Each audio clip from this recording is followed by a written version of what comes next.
सर्वप्रथमे मोर बालीगुड़ा निर्वाचन मंडल समस्त बापा माँ भाई भौणी गुरुजन मंडल को मो तरफ कोटि कोटि मु हृदय मु प्रणाम जनाऊँगी। आज आप देखुले आज मु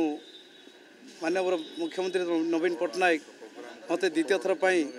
आज प्रार्थी कर आज नामांकन पत्र दाखल कली एवं दाखल कर अवसर में आप देखुले आम पाखे प्रिय सांसद डॉक्टर अच्युत सामंत सार एवं आम पाखे कंधमाल जिलार ऑब्जर्वर पर्यवेक्षक महोदय एवं बालीगुड़ा निर्वाचन मंडल पर्यवेक्षक महोदय बालीगुड़ा निर्वाचन मंडल मोर बड़ भाईना टुना दास महोदय एवं कंधमाल जिलार जिला परिषद अध्यक्ष नदीन मल्लिक महोदय एवं मोर बड़ भाई पूर्वतन विधायक मोर राजी पात्र भाई एवं 4 गोटी ब्लॉक एवं एनएसी मोर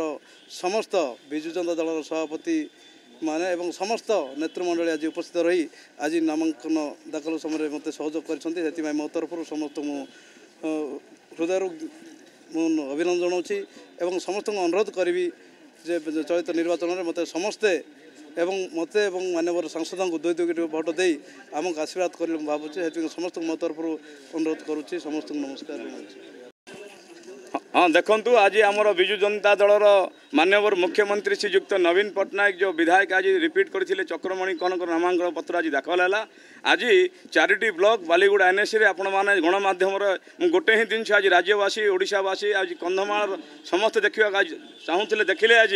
जे जनसाधारण नवीन बाबू को भल पाइबा एवं डॉक्टर अच्युत सामंत को भल पाइबा चक्रमणि कौहर को भल पाइबा 5T को भल पाइबा जमती कि आमर ऑब्जर्वर सार कहले जे 5T ग्यारंटी ए ग्यारंटी आप निश्चय आज आप देखुवे माँ भौणी जनसाधारण आज जो विपुल भाव में जो समर्थन थिला नामांकन पत्र रे एठु आप मार्क करुवे जे चक्रमणि कौहर को आम 30,000 उद्योग भोट्रे आम जितबू एवं डॉक्टर अच्युत सामंत को 2.5 लाख टू 3 लाख भोट्रे कंधमाल सांसद कर आम पार्लियामेंट को छाड़ू। ये आम निष्पत्ति ना ये जनसाधारण निष्पत्ति माननीय मुख्यमंत्री को भल पाइबा अब ये विजु जनता दल को भल पाइबा शंख चिन्ह को भल पाइबा आज समस्त जनसाधारण आपण मैंने गणमाध्यम आपण मैंने भारत वर्ष चतुर्थ स्तंभ आज आपण मैंने देखुवे जो हजार हजार संख्यार माँ भौणी मानकर नवीन बाबू को भल पाइबा ये ही आम शुभ संकेत आगामी दिन में आम विजय लाभ सुनिश्चित हम।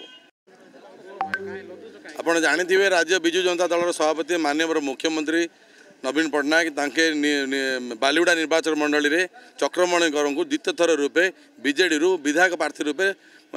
बाछिचंती से टिकट देवा सकाशे आज नामांकन पत्र दाखल सकाशे प्राय निर्वाचन मंडली प्राय 30,000 ऊर्ध्व माँ भौणी युव छात्र महिला समस्ते आसी जमा होते जहाँकि शंखनाद एवं बाजा बाजा कर शोभा यात्रा धरिकी आसिले आज एक नामांकन पत्र दाखल दिवस ना एक विजयर दिवस कहले लोक अत्युक्त हम ना आपण माध्यम समस्त निर्वाचन मंडल पर्यवेक्षक रूपे मुझे समस्त जन देवा चाहे जो स्नेह श्रद्धा विजु जनता दल प्रति अच्छी जो 5T ग्यारंटी जहाँ कहते वक्ता मैंने जहाँ आपण मैंने जानी नवीन बाबू आदर्श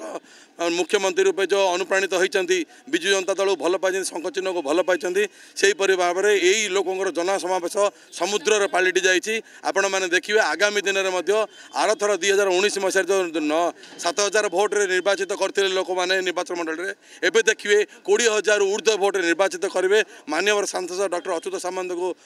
जो सांसद रूपे पुनर्बार बाछिंट 30,000 ऊर्ध्व भोट्रे निर्वाचन मंडल तरफ भोट देवे बोली आम समस्त आशा रखी निर्वाचन मंडल समस्त सामिल होता जो अशेष अशेष समस्त धन्यवाद दूँ।